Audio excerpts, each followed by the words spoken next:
Alors, bienvenue ce matin. Bienvenue à ceux qui vont nous rejoindre en ligne plus tard cette semaine. Donc, on voudrait simplement vous souhaiter la bienvenue ce matin. Donc, bienvenue pour célébrer le Seigneur, louer notre Dieu en ce 1er novembre 2020. Ce matin, il ne fait pas fret, il ne fait pas froid, c'est frais. C'est frais. Est-ce qu'on peut se lever dans sa présence ce matin? Seigneur Dieu, tu es roi.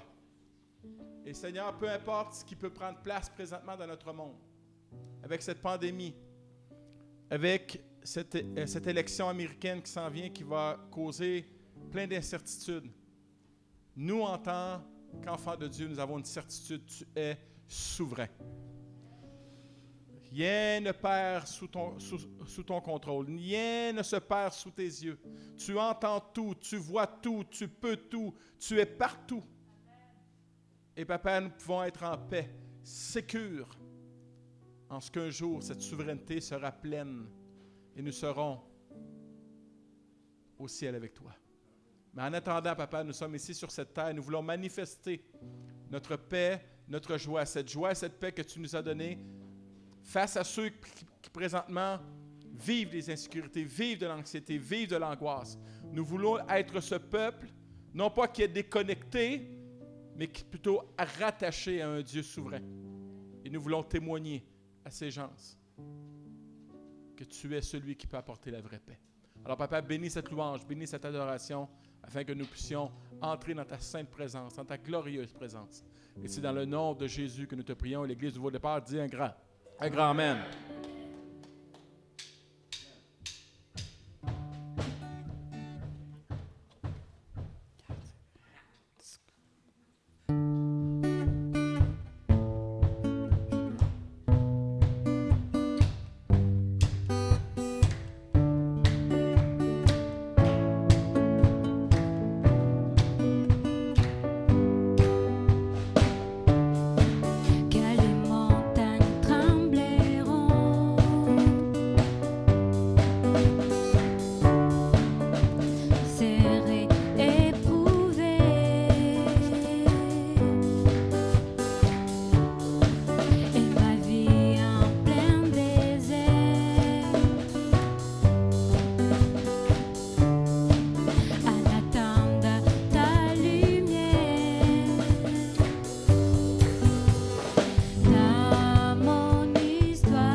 Je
Tu seras mon cri, tu seras ma joie, tu seras ma passion, Seigneur.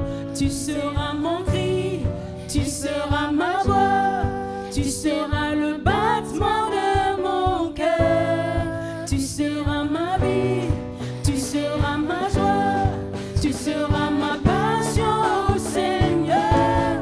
Tu seras mon cri, tu seras ma voix, tu seras le battement de mon cœur.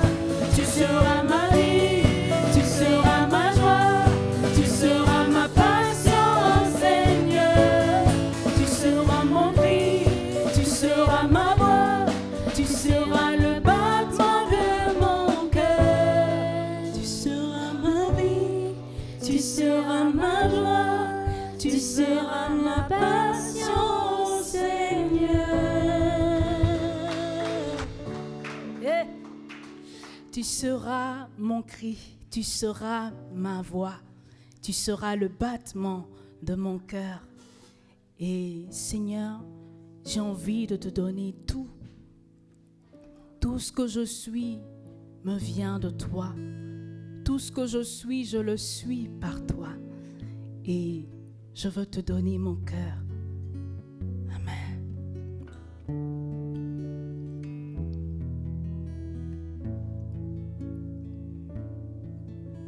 Je te donne mon cœur. Il ne m'appartient plus. Ce que j'ai de meilleur, tout est pour toi, Jésus. Un parfum de vol sur toi est répandu. C'est l'offrande de mon cœur. Je suis à toi, Jésus. Prends mon âme, prends mon cœur, je te donne tout. Prends ma vie, me voici, je te donne tout.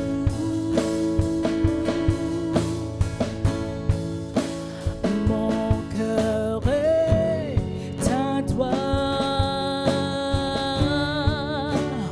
tout à toi.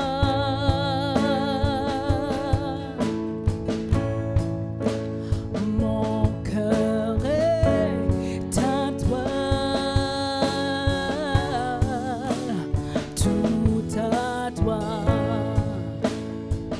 Je te donne, je te donne mon cœur. Il ne m'appartient plus. Ce que j'ai de meilleur, tout est pour toi, Jésus. Un parfum de vol sur toi est répandu. C'est l'offrande de mon cœur. Je suis à toi, Jésus. Oh, prends mon âme, prends mon cœur, je te donne tout. Ma vie, prends ma vie, me voici, je te donne tout.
exploits de mon âme, l'emblème de mon salut. Cette croix à Golgotha, comment pourrais-je expliquer ce grand amour pour moi, que Jésus fut crucifié pour me donner la vie. La croix seule me suffit, rien d'autre j'ai désir. Ce qui m'était si cher, je considère comme une perte afin de te connaître. Tout ce que je possède est pour moi sans valeur. J'ai mesuré le prix et la croix seule me suffit.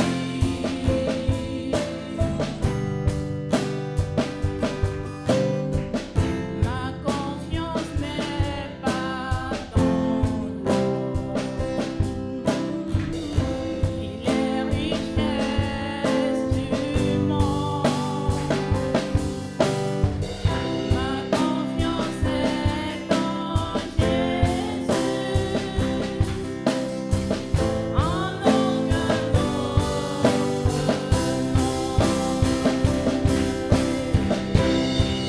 La croix seule me suffit, rien d'autre je désire. Ce qui m'était si cher, je considère comme une perte afin de te connaître. Tout ce que je possède est pour moi sans valeur. J'ai mesuré le prix et la croix seule me suffit. La croix seule me suffit.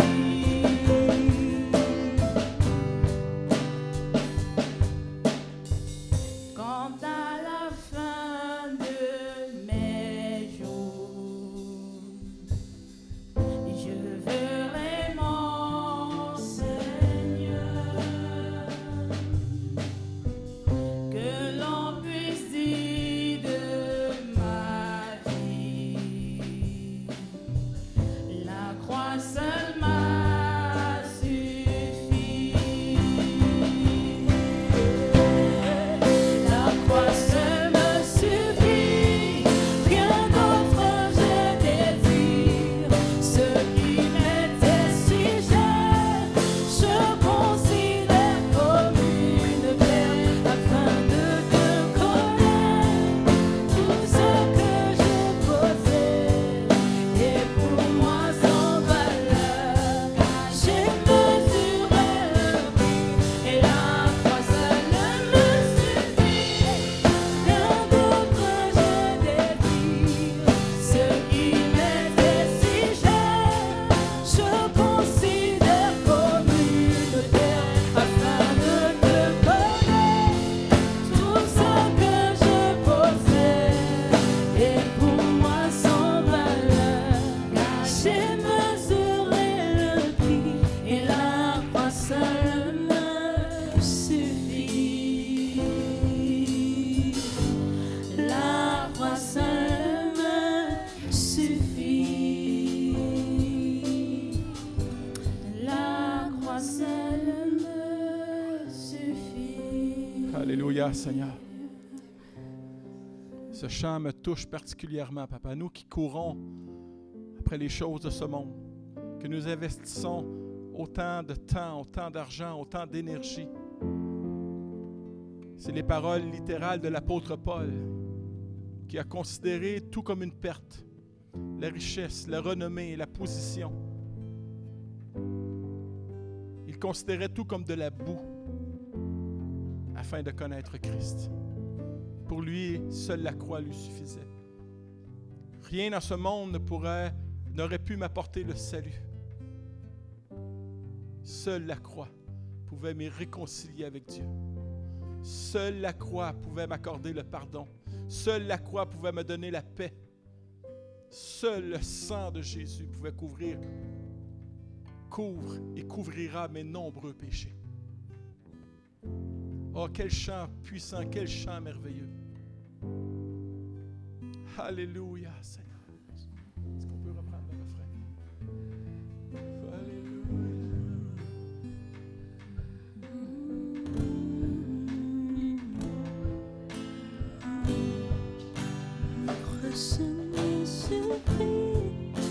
Levons nos voix devant lui ce matin.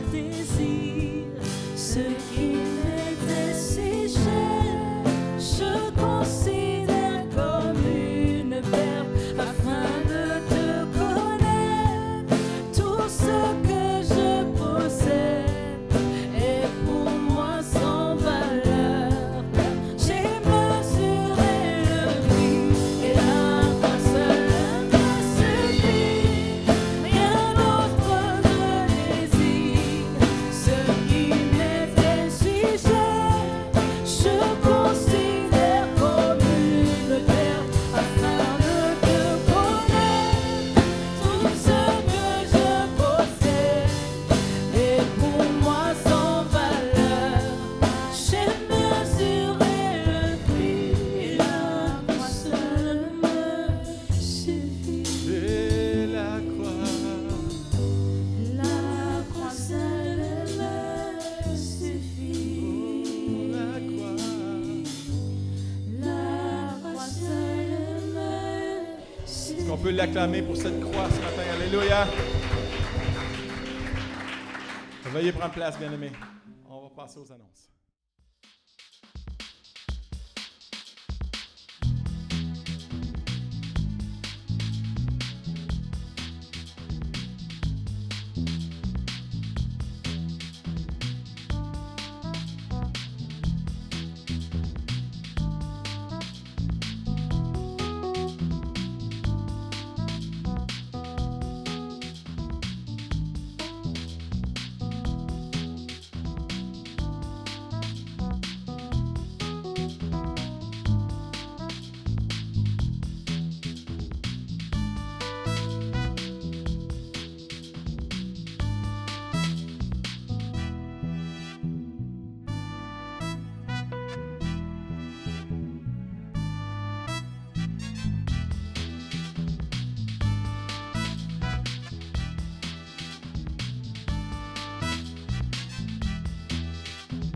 Donc, cette semaine, on est toujours dans cette série. Oui, les enfants peuvent aller à l'école du dimanche. Excusez-moi, les enfants. Donc, les enfants peuvent aller à l'école du dimanche avec Maman Santi. Toujours dans cette série Maturité. Et c'est l'histoire d'un petit garçon qui est très curieux et qui va dans la cave de la maison de son grand-papa. Il va dans la cave et il voit un bocal avec un 2 $ dedans. Et là, il met la main, il prend le 2 $, mais là, pas capable. Et là, il crie, il pleure, « Papa, papa, ma main est prise, ma main est prise! » Et là, et c'est vraiment, il est pris, il n'est pas capable de sortir. Et là, son papa, il dit, « Relâche, rouvre ta main, laisse tomber ce qu'il y a dans ta main. »« Non, non, non, c'est trop important, c'est beaucoup trop important. » Mais il dit, « Qu'est-ce qu'il y a dans ta main? »« Il y a un 2 $. » Si tu veux être libre, tu devras relâcher ton 2 $. Et avec larmes, laisse tomber le 2 $. Ça aurait été plus simple de faire ça.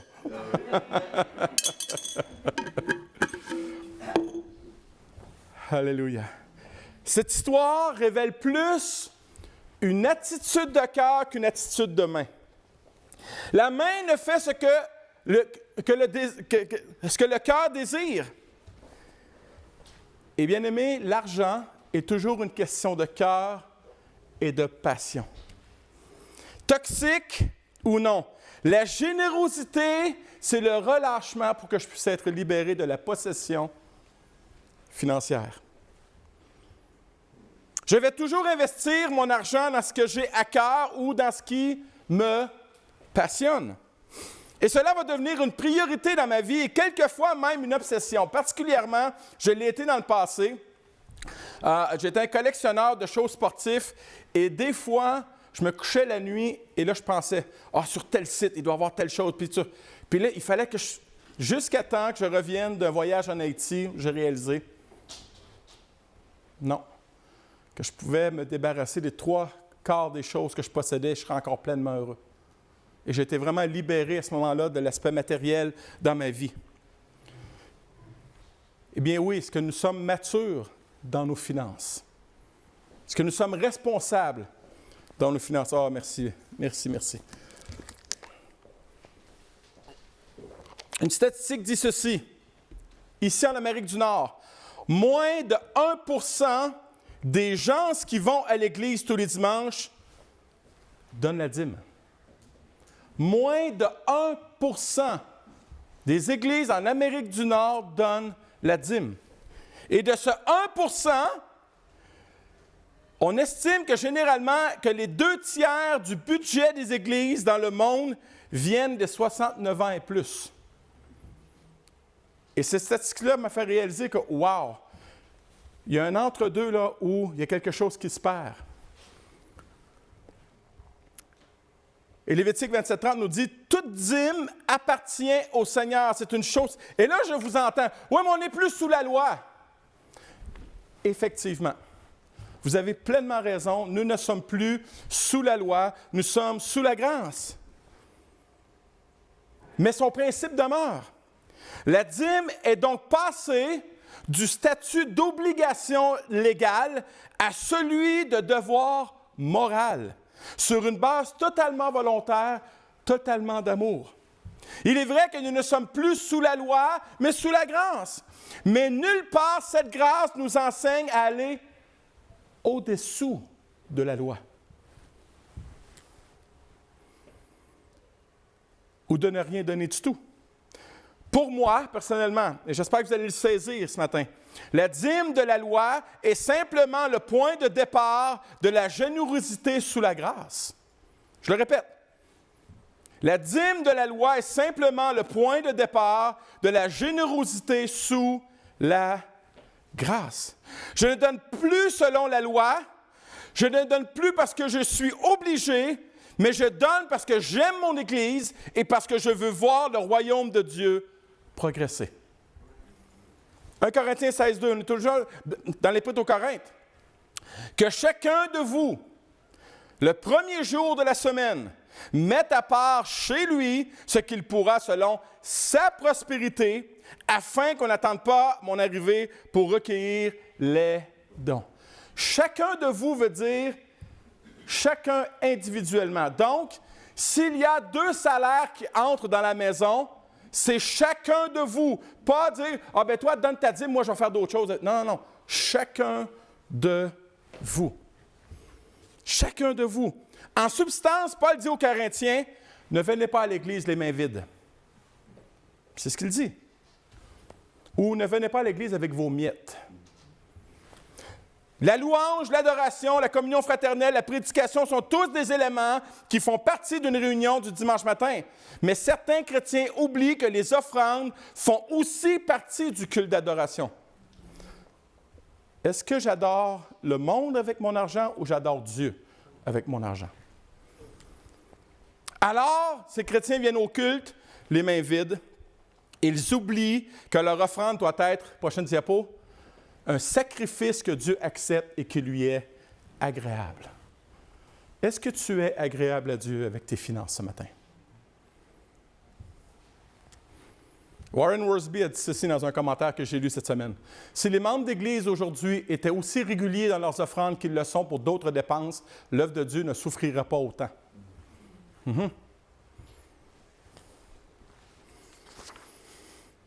Suis-je mature par rapport à mes finances?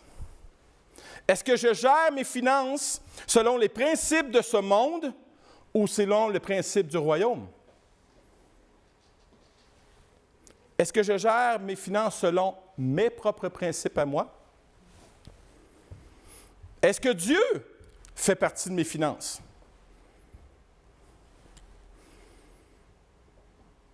Où est-il dans ma liste de priorités quand je fais mon budget? Est-il dans ma liste? Est-ce que tu te dis né de nouveau? Est-ce que ton portefeuille est né de nouveau? Est-ce que ton portefeuille est spirituel ou charnel? Est-ce que ton portefeuille appartient à Dieu?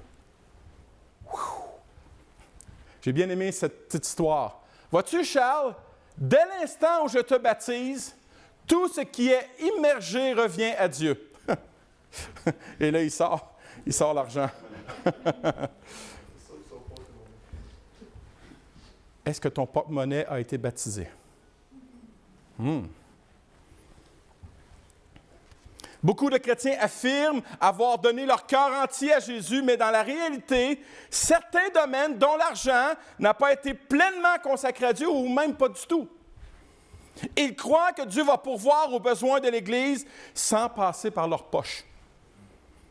Je crois pour cette Église, Dieu a fait sa part avec on va avoir une cuisine de 117 000 $. On a un congélateur et un frigidaire de 35 000 $. Je pense que Dieu a fait sa part. Je pense que pourvu. Dieu ne pourvoira jamais à l'Église sans passer par nos poches. Si vous ne dites pas « Amen », dites « aïe aïe » ou... Certains chrétiens prient pour la santé financière de l'Église, mais sans y participer eux-mêmes. J'appellerais cela une contradiction. Ils veulent voir le royaume de Dieu avancer, mais ils n'investissent jamais financièrement. Ils veulent voir des projets se réaliser, mais ils n'investissent jamais. Ils donnent et investissent leur argent dans des œuvres caritatives, et il n'y a rien de mal à ça. Mais quand vient le tour de leur Église, oups, ils ont oublié. Ils ont oublié. Ou ils se cachent en disant « Je donne la dîme de mon temps quand je sers dans l'Église. » Leur motif n'est pas vraiment de servir, mais de trouver un moyen de ne pas être généreux. C'est ce que j'appellerais affectueusement un show de boucan. Il y a aussi ceux qui, pour se soulager la conscience, disent depuis des années, il faut que je donne, mais ils ne donnent jamais. Il faudrait que je donne, mais ils ne donnent jamais. Et des fois, pasteur, ça serait une bonne idée, hein? Mais il n'écoute jamais le pasteur.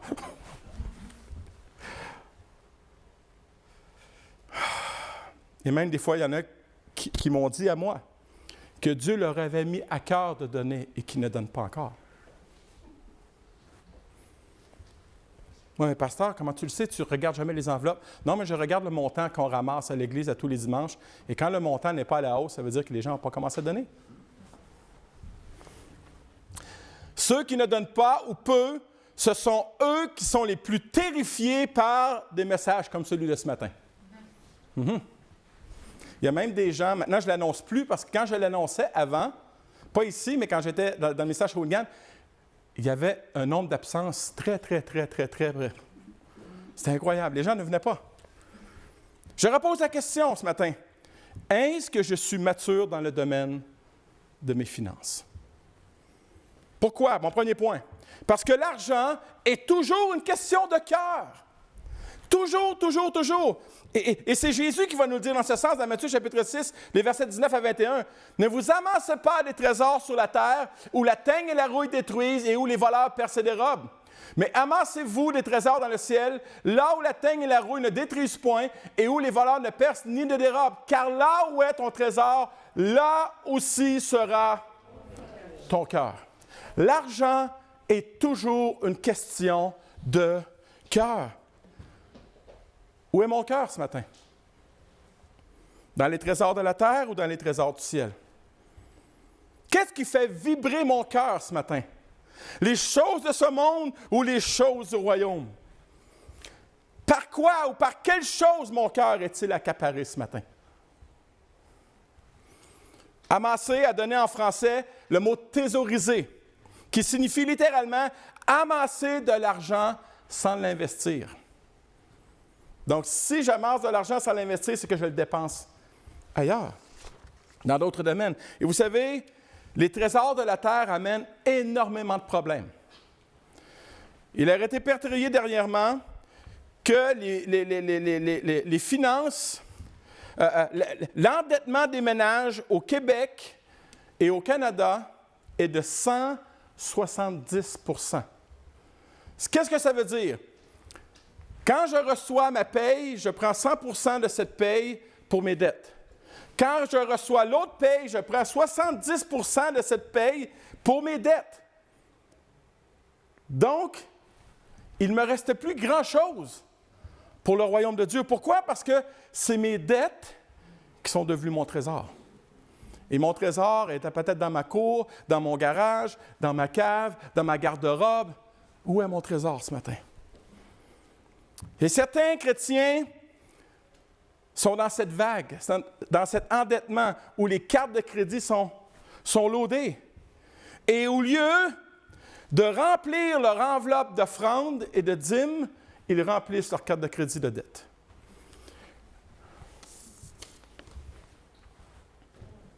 Pourquoi cette enveloppe fait si peur?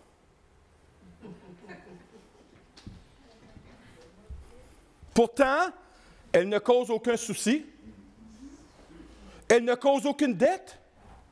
Cette enveloppe ne cause aucune faillite. Cette enveloppe ne cause aucune nuit blanche. Pourquoi fait-elle si peur?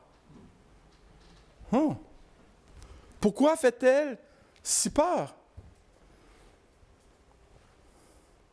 Et bien souvent, on remplit nos cartes de crédit et on s'endette pour des choses qui ne dureront pas, pour des choses que nous n'emporterons pas.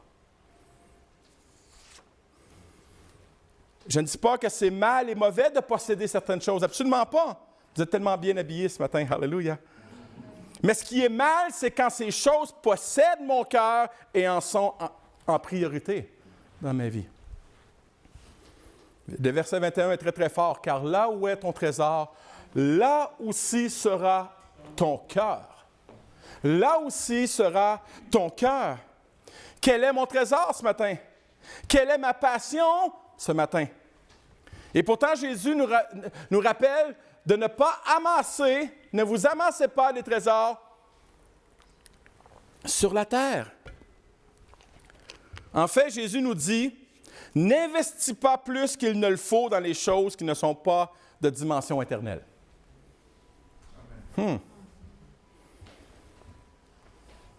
Pourquoi? Parce qu'un Timothée 6,7 nous dit ceci. Nous n'avons rien apporté dans ce monde et il est bien évident que nous n'apporterons rien le jour où nous le quitterons. Est-ce que c'est évident pour moi ce matin? Est-ce que c'est évident pour moi ce matin? Souvent, mon problème commence quand j'investis dans les choses que je désire. Les besoins ne sont jamais sujet d'endettement, hein? C'est mes désirs qui m'endettent. Il y a une grande différence entre mon besoin et mon désir. Et moi, ce n'est pas moi qui gère les finances chez nous. Je dois le confesser, je suis un dépensier compulsif. Moi, je trouve toujours des besoins à mes désirs. Et à chaque fois qu'on va magasiner, moi et mon épouse, surtout dans le Toys R Us des hommes, qui est le Canadian Tire, « Ah, Mélisa, j'aimerais savoir ça. » Et là, la question, « Qu'est-ce que tu vas faire avec ça? » Et je lui dis, « Tu as raison. Finalement, je ne l'achète pas. » Mes problèmes financiers commencent quand mon désir n'est pas nécessairement un besoin. Combien, et j'en suis, combien de morceaux de vêtements nous avons dans nos garde-robes et ça fait combien de temps qu'on ne les a pas mis? Et un expert dit, si ça fait 3 mois que tu ne l'as pas mis, envoie-le dans une friperie, tu ne le mettras plus. Et combien de choses nous avons dans nos maisons avec des au cas où? Ça pourrait être utile. Et finalement, ce n'est jamais utile. Tu t'en débarrasses, et c'est quand tu t'en débarrasses que tu en as besoin. Ah! Ça sent le vécu ici ce matin. J'ai acheté un livre dernièrement, il y a peut-être un an, c'est pas un livre chrétien, tu peux y aller. C'est pas un livre chrétien, c'est un livre d'un expert en comptabilité. Et le titre du livre était « En as-tu vraiment besoin? » Et il y a une quarantaine d'items, quarantaine de chapitres, d'à peu près 5-6 pages de Pierre-Yves McSween. Et c'est saisissant ce qui traîne dans nos maisons, puis on n'en a vraiment pas besoin. On n'en a vraiment pas besoin. Et quand on a lu ce livre-là, moi et mon épouse, on s'est dit, OK, maintenant, là, on met des limites parce qu'on n'en a vraiment pas besoin. Mais vraiment pas besoin. Et c'est là, il n'est pas chrétien, mais lui, il a compris ce que l'apôtre Paul dit. Si j'ai le vêtement et la nourriture, cela me suffit. Et c'est les deux plus grandes richesses dans ce monde. Un toit, nourriture, vêtements. En as-tu vraiment besoin? Mes dépenses ne devraient jamais nuire à ma générosité. Si c'est le cas, le problème n'est pas ma générosité, mais mes dépenses, mon endettement. Ma générosité n'a pas à payer pour ma mauvaise gestion financière. Avez-vous remarqué? C'est toujours l'œuvre de Dieu qui paie pour ma mauvaise gestion et mes mauvais choix d'achat. Si Dieu est dans mon budget, il va descendre. Parce que mes désirs prennent la priorité. Et c'est le royaume qui souffre. Jésus nous dit au verset 20, « Amassez-vous des trésors dans le ciel. » Mes finances doivent servir pour la gloire de Dieu. Est-ce que mes finances servent à la gloire de Dieu? Ou à ma propre gloire?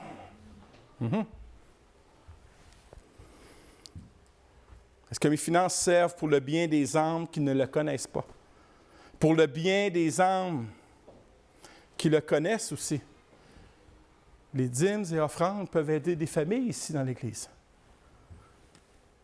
Et savez-vous, c'est quoi les trésors dans le ciel? Il y a un seul trésor dans le ciel.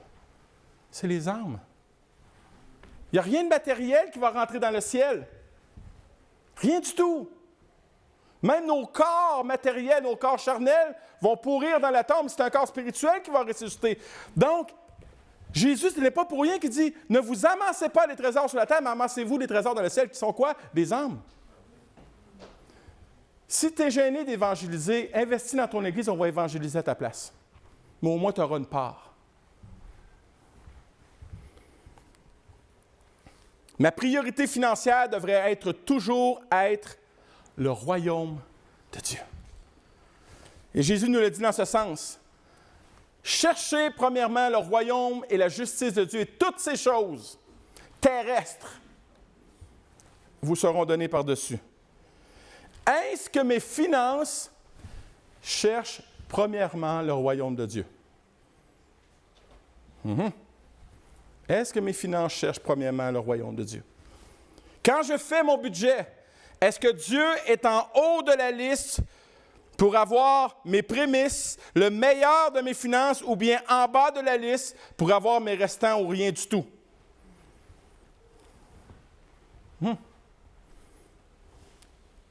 Deuxième point.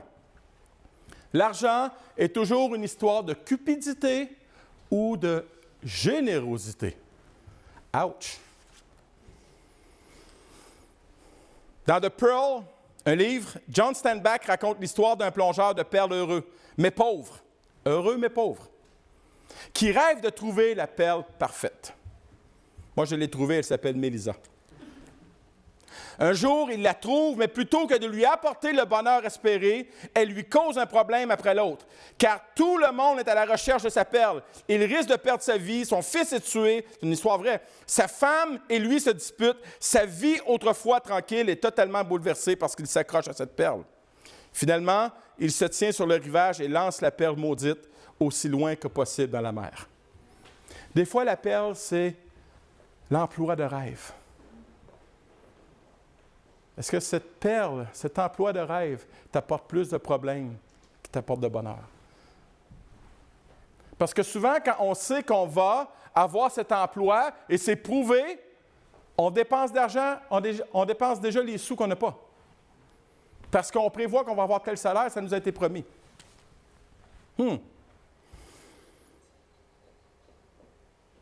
Nous devons faire de la cupidité comme cet homme. Nous en séparer radicalement, la mettre à mort. Et le mot cupidité signifie avoir plus, vouloir plus, ne jamais être content de ce que l'on a, vouloir plus pour impressionner, pour bien paraître, pour être au même niveau, au même standard que les autres. La cupidité est le contraire de la simplicité et de la générosité. La cupidité est littéralement un idole. Il y a des chrétiens cupides. J'étais de ceux-là. J'étais cupide.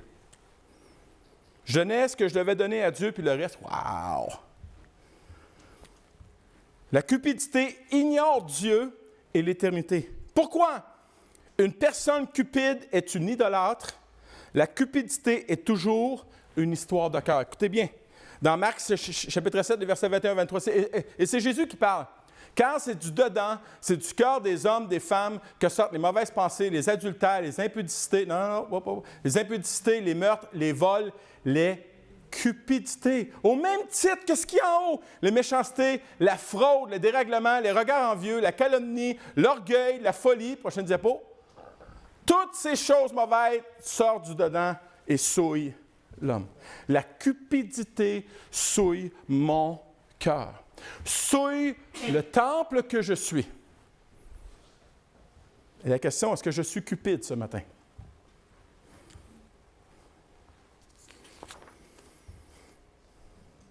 L'apôtre Paul nous le dit dans ce sens, dans Colossiens chapitre 3, verset 5. « Faites mourir ce qui dans vos membres est terrestre. La cupidité est une idolâtrie. »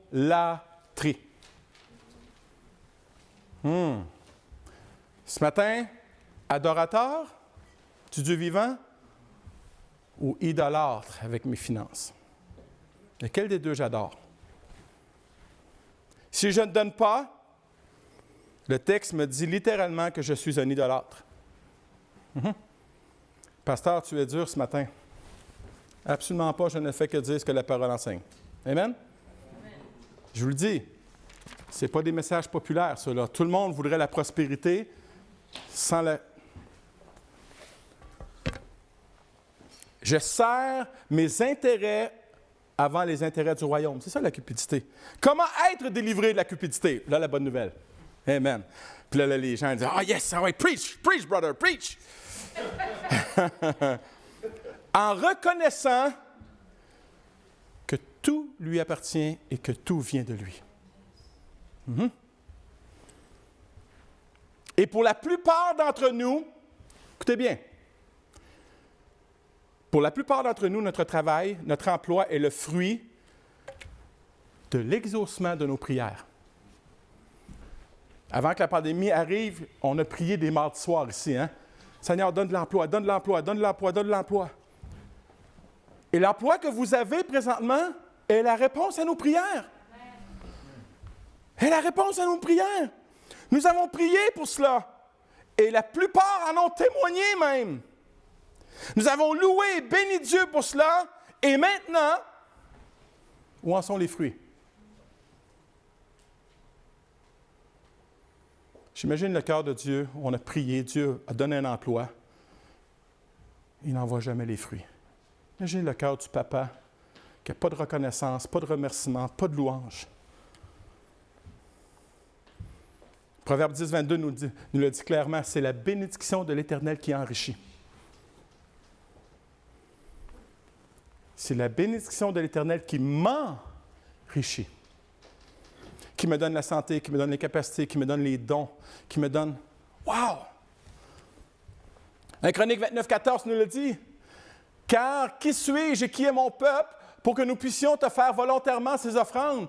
Tout vient de toi. Et nous recevons de ta main ce que nous t'offrons. » Tu veux être libéré de la cupidité? Commence à être généreux. Commence à être généreuse. Comment se fait-il qu'on a plus peur de donner dans cette petite enveloppe que d'aller au centre d'achat puis de remplir notre carte de crédit? Non, mais il y a une contradiction hallucinante. Comment se fait-il que je n'ai pas peur de m'endetter, mais j'ai peur de cette petite enveloppe? Agé 2.8 nous le dit encore. Dieu est encore plus fort. L'argent est à moi. L'or est à moi, dit l'Éternel des armées. C'est à lui. La cupidité est une voleuse. L'argent est à lui. De quelle façon est-ce que je le remercie pour ce qu'il m'a permis d'acquérir par mes prières? De quelle façon je le remercie? En faisant de ce qui lui appartient une idole, un Dieu? Rappelez-vous l'or avec lequel le peuple hébreu est sorti d'Égypte. Quelques jours plus tard, ils en font une idole. Ils transforment la bénédiction de Dieu en idole. Wow! De quelle façon? En faisant de sa grâce un sujet de disgrâce? Il existe une seule façon de le remercier pour ce qu'il nous donne. Il faut passer de la parole d'adoration à un acte d'adoration. Proverbe 3.9 nous dit ceci. « Honore l'Éternel de tes biens et avec les prémices de tout ton revenu. » Tout ton revenu. Honore l'Éternel. Donne-lui la première part. Comment être délivré de la cupidité? Honore l'Éternel. En devenant généreux, en prenant l'engagement de donner régulièrement. Et je reviens avec cette parole. Cherchez, premièrement, le royaume et sa justice. Prochaine diapo, que chacun de vous, le premier jour de la semaine, nous sommes le premier jour de la semaine, mettre à part. Seigneur, je prends ma main, je la dépose à la tienne. Mettre à part chez lui ce qu'il pourra selon sa prospérité. Être généreux prouve que j'ai adopté les priorités du propriétaire et les objectifs de son royaume. Être généreux prouve que je suis mature dans mes finances. Être généreux prouve que j'aime mon Église. Prouve que j'aime et j'ai à cœur l'avancement du royaume de Dieu. Prouve que j'ai à cœur ce qui lui tient à cœur, les âmes. Prouve vraiment que je sers le vrai Dieu.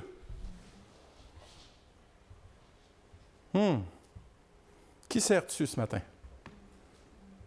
Matthieu 6, 24 nous dit, nul ne peut servir deux maîtres, car où il est, et les mots sont très puissants, sont très forts, haïra l'un et aimera l'autre. Où il s'attachera à l'un, méprisera l'autre. Vous ne pouvez servir Dieu et Mammon. Mammon, qui, dans le peuple philistin, était le dieu de l'argent.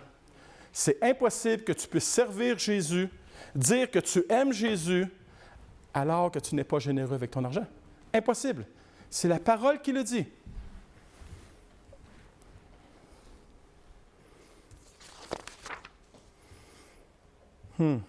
Jésus ne s'oppose pas à la richesse, au contraire. Ce qui l'attriste, c'est de me voir lui préférer quoi que ce soit. Servir quelqu'un d'autre que lui, adorer quelqu'un d'autre, quelque chose plus que lui, s'attacher plus à cette chose, plus à l'argent que lui, aimer plus l'argent que lui. Troisième point. L'argent est toujours une question de tristesse ou de joie. C'est fou comment un nouvel emploi peut nous apporter de la joie et quelques mois plus tard peut nous apporter de la tristesse. Tout dépendant comment je gère mes finances. Les psychologues ont découvert que donner peut procurer une satisfaction, celle de voir la gratitude du destinataire. Certains spécialistes croient même que les êtres humains sont programmés de manière à être généreux. Mais j'ai l'impression qu'il y en a qui ont effacé le programme. Ils ont pesé sur Delete.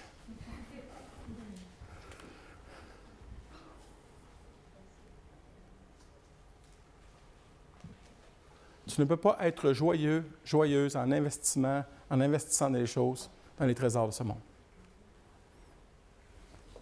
Prochaine diapo.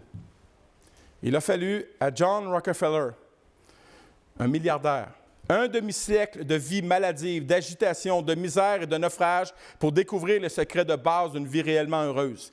Il avait tout sacrifié à la réussite, son bonheur aussi bien que sa santé, mais personne ne l'aimait. Détesté de tous, à 53 ans, dans une nuit d'insomnie, il fit la saisissante découverte qu'en passant dans l'autre monde, il ne pourrait emporter de sa fortune la moindre petite pièce et que l'argent n'est pas quelque chose qu'on accumule pour soi, mais qu'on partage pour le bien d'autrui. John Rockefeller. Dès le matin, il transforma son argent en bienfaits en soutenant des causes qui en étaient dignes. Il déversa des centaines de millions de dollars sur les universités, les hôpitaux, les œuvres missionnaires pour des millions de personnes dans le besoin et il jouit en retour de la reconnaissance de ceux qui l'aidaient. Un courant de santé revint en lui, il retrouva le sommeil, l'appétit et c'est seulement à 98 ans, lui, l'homme condamné à brève échéance, qu'il quitta ce monde. Donner, c'est bon pour la santé. Donner ne devrait pas nous inquiéter. Donner devrait être libérateur. Je n'ai jamais passé de nuit blanche un samedi soir parce que je devais donner le dimanche matin. Je passe des nuits blanches le samedi soir parce que je suis préoccupé de ce qui va se passer le dimanche matin.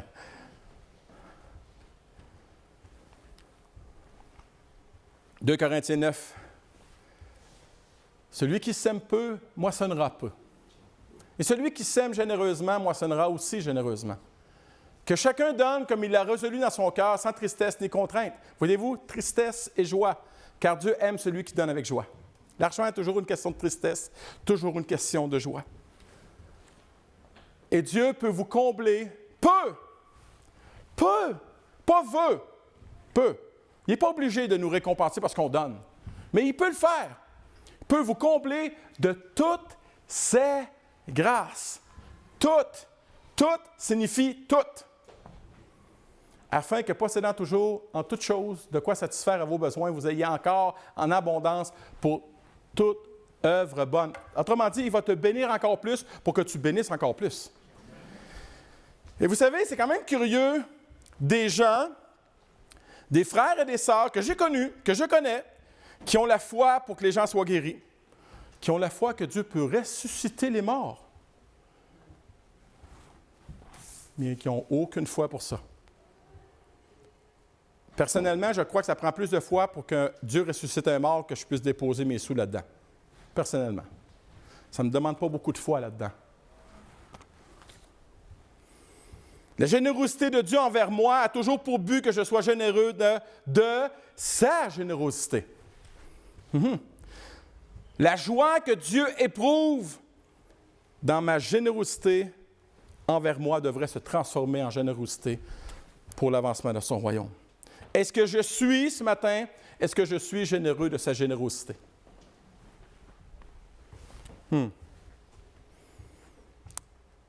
Ma non-générosité prouve que je ne crois pas que Dieu peut me combler de toutes ses grâces.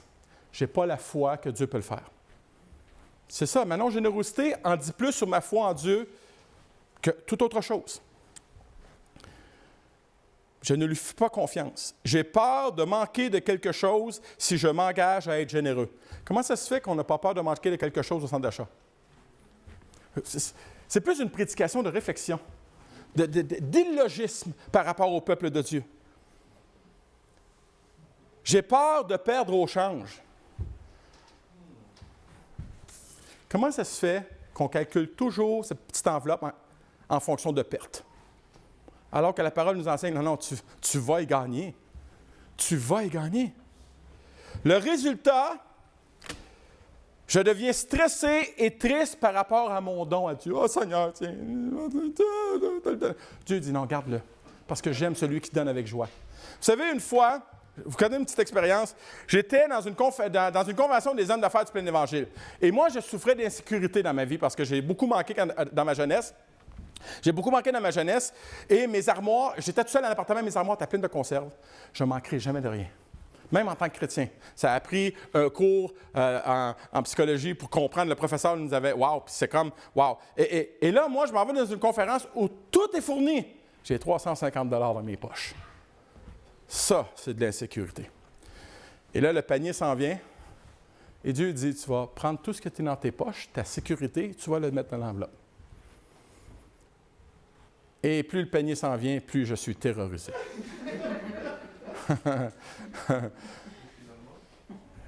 Et là, le panier s'en vient. Seigneur, si tu veux que ce panier s'éloigne de moi. Et il vient.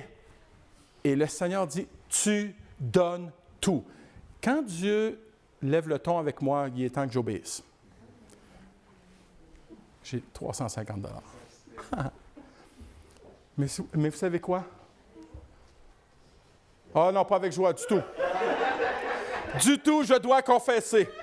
Il n'y avait aucune joie. C'était plutôt au niveau de la loi, je peux vous le dire. Mais la joie est venue après. Libéré. Je ne pouvais plus tenir aux 350 $ que j'avais parce que je n'avais plus.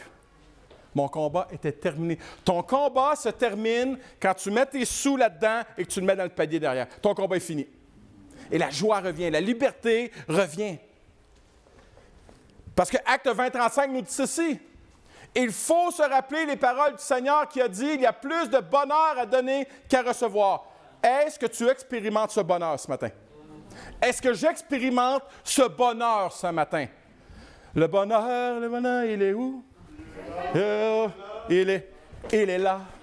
Il est où le bonheur? Il est où? Il est là. Mais non, mais c'est pas moi qui le dis, c'est Jésus. Il est là le bonheur. C'est dans la joie de donner.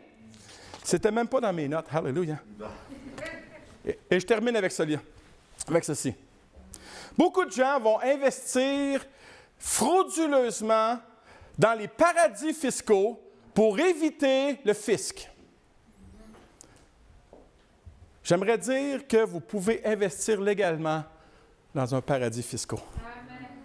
Dans un paradis où tout est légal et dans un paradis où je vais recevoir une grande bénédiction. Peut-être pas autant matériellement que financièrement, que la paix, la joie de voir que mes finances font une différence dans mon Église, font une différence dans une vie, font une différence dans un ministère, font une différence dans une famille. Hébreux 13-16 nous dit,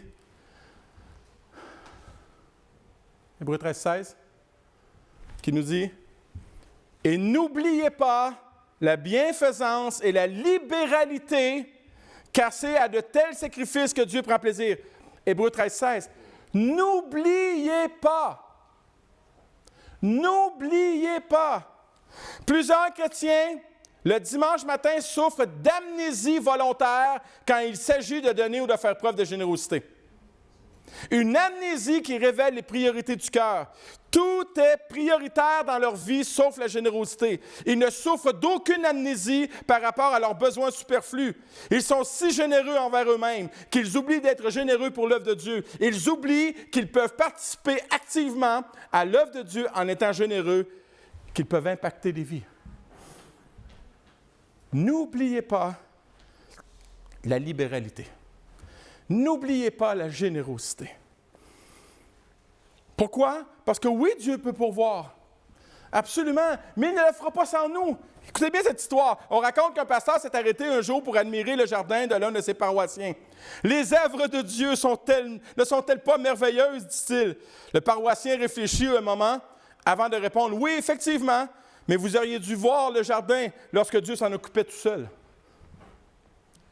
La part de Dieu, la part des hommes. Et vous savez, je suis de ce pasteur qui investit dans son Église. Mais que des fois, je suis limité parce que les moyens financiers sont limités. Quelle est la raison pourquoi je ne donne pas ce matin? Ne me regardez pas moi, mais regardez Jésus face à face, yeux dans les yeux.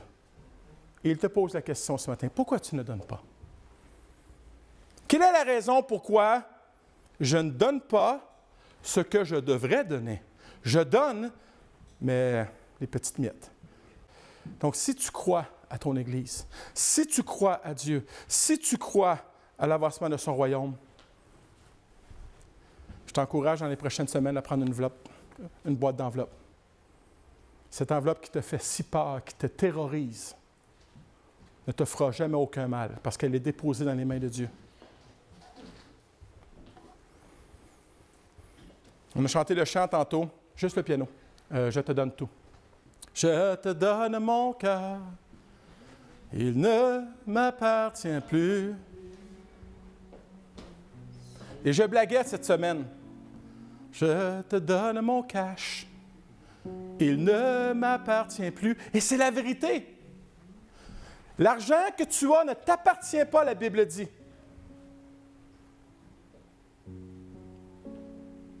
Je ne veux pas amener une condamnation sur toi. Puis Dieu ne l'amène même pas. Tu vas aller au ciel quand même si tu ne donnes rien. Mais je dis souvent, tu vas manquer un beau show de voir des âmes qui viennent à Christ. Moi, quand il y a une âme qui vient à Jésus, savez-vous ce que je dis? J'ai eu une part là-dedans. C'est pas moi qui lui a parlé, c'est pas moi qui l'ai emmené à Jésus, c'est pas moi, mais l'aspect financier que j'amène pour bénir les ministères, pour entretenir ce beau bâtiment. Wow! J'ai une part là-dedans. Bien-aimés, on n'est pas prêt pour partir. Mais j'aimerais vous annoncer dans quelques semaines que les dîmes et offrandes ont fait ça. Puis qu'on y pense. Mais tant que les dîmes et offrandes ne feront pas ça, on va rester ici. Présentement, on a 2 réunions, on pourra faire 3 réunions. Ce serait bien moins compliqué d'aller dans un bâtiment de 200 places pour faire une belle réunion. Est-ce qu'on peut se lever ensemble ce matin? Seigneur Jésus, c'est un message qui n'est pas facile à prêcher, mais c'est pas, et je suis conscient pour ceux qui sont ici ce matin, c'est pas facile à recevoir, mais c'est nécessaire, Papa, parce que le royaume de Dieu n'avancera pas avec les mains vides. Le royaume de Dieu n'avance pas avec les poches pleines. Le royaume de Dieu n'avance pas avec cupidité. Le royaume de Dieu n'avance pas avec égoïsme. Le royaume de Dieu n'avance pas avec du centré sur soi-même. Et Papa, ce matin, ce n'est pas la parole d'un pauvre pasteur comme moi qui peut convaincre les gens. C'est ton Saint-Esprit qui peut convaincre. Qu'il est temps pour certains de donner. Qu'il est temps de s'engager pour l'avancement de ton royaume. Qu'il est temps de s'engager pour l'Église qui dit aimer. Papa, je prie, je t'en supplie, Papa, que ton esprit vienne saisir ton peuple ce matin. Que ton esprit vienne rassurer les cœurs qui ont peur, rassurer les cœurs qui sont terrorisés ce matin. Viens les rassurer. Que tu ne feras jamais tort à celui qui ouvre son cœur, à celle qui ouvre son cœur à la générosité. Que tu vas ouvrir les écluses des cieux et que tu vas faire abonder une abondance de bénédictions sur chacune de leurs vies. Papa, l'Église Nouveau Départ a besoin de chacun, chacune. Et j'en m'en recommande à toi, Papa. Toi seul peux convaincre. Toi seul peux saisir. Alors, Papa, que tu puisses, en terminant cette réunion, agir en Seigneur, en Roi, sur les finances de ton peuple. Dans le nom de Jésus, le peuple de Dieu dit Amen. Est-ce qu'on peut chanter ce refrain? Prends mon cœur, prends mon âme, prends mon cœur, je te donne tout.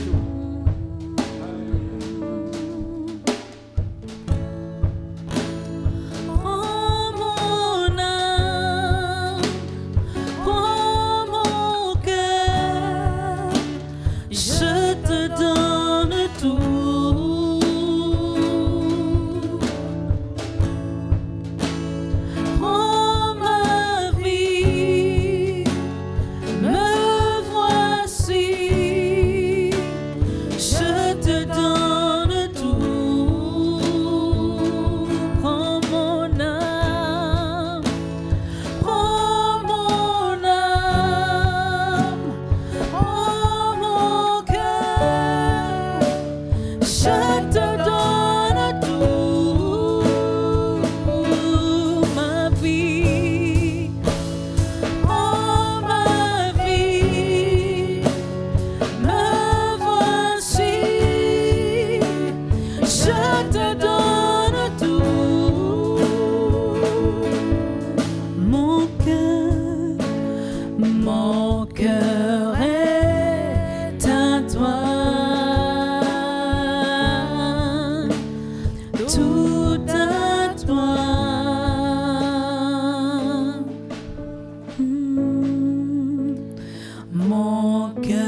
Seigneur, merci pour ta générosité.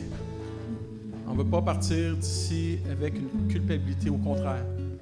Quand on regarde à la croix, on voit ta générosité. Quand je regarde à mon salut, je vois ta générosité.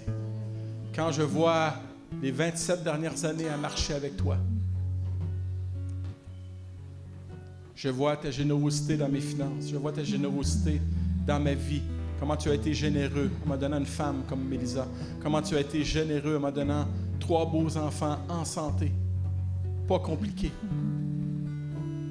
Généreux dans ton appel, même dans mon imperfection, même dans mon pire, tu m'appelles encore. Papa, je veux simplement te bénir pour ta générosité envers ma vie. Merci pour la croix. Ce sang généreux qui a été répandu sur tous mes péchés. Papa, merci. Et je veux en retour à m'engager à être plus généreux envers toi. Dans le nom de Jésus, le peuple Nouveau Départ dit un dernier grand Amen. Amen. Amen. Alléluia.